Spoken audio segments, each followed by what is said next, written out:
This morning, Australian and American surveillance planes set out in search of the remains of Flight 370 after satellite imagery pinpointed possible debris floating below. They dropped yellow marker buoys over the spot.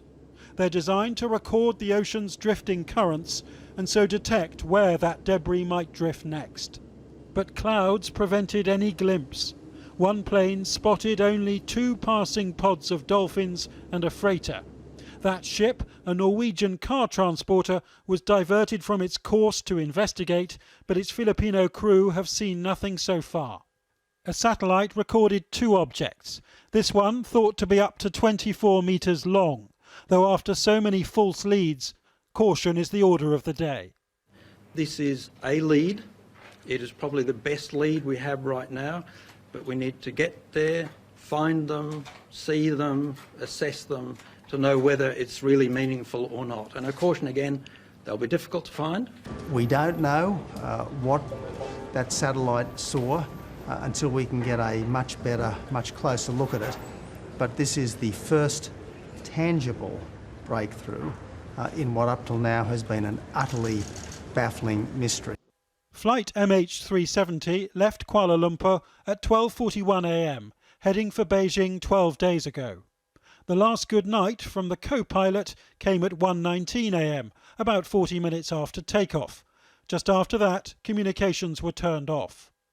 At 2:15 a.m, the plane turned sharply west off course. A satellite carried on picking up a signal for the next 7 hours, the plane heading somewhere along one of these 2 vast corridors. Today's satellite images show potential debris close to the southern corridor, over 1,500 miles west of Perth in Australia. At Kuala Lumpur Airport, the world's press was hungry for eyewitness confirmation, which never came. 12 days on, the relatives of 239 missing people still left in the agonizing dark. For the families around the world, the one piece of information that we want most, that they want most, is the information we just don't have, the location of MH370. The minister at first claimed the satellite took this picture today, but it's dated March the 16th, 4 days ago. A presentational error perhaps, or a sign that sensitive spy imagery is being shared all too slowly.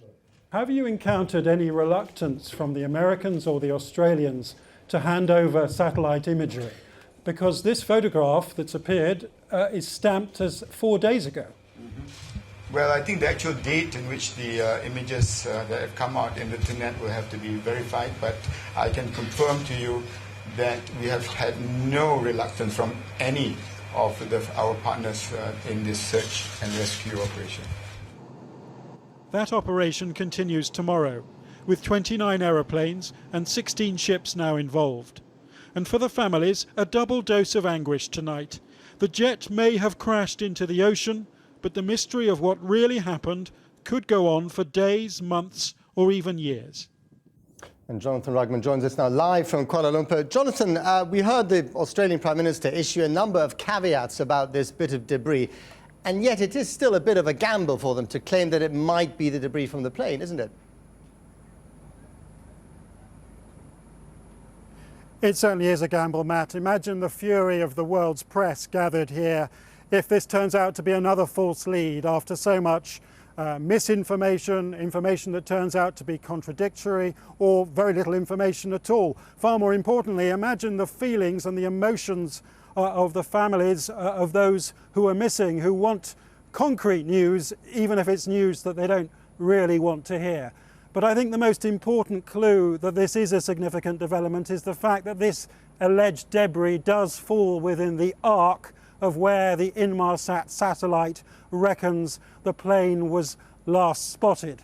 But we still don't know so many questions, the answers to so many questions. Why did the plane not give out a Mayday distress signal? Why did the communications system turn off? Did it really fly for 7 hours south towards Antarctica? Did it perhaps Was it perhaps travelling on autopilot and eventually ran out of fuel and went into the ocean? We just don't know. And given the time that's elapsed and the weather out there, the debris, if it is indeed the debris, could have drifted for hundreds of miles. And then, of course, there's the question of the black box.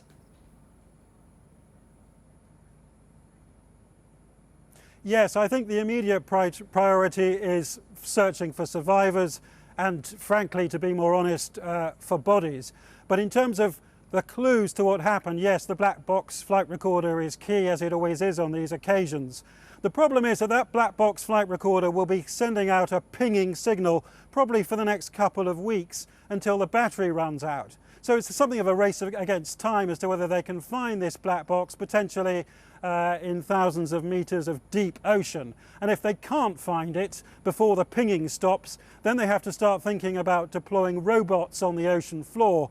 That's what happened in 2009 when that Air France jet went down. It took 2 years to find that black box recorder, which is why I said in my piece there that it could take years before we really find out what happened here.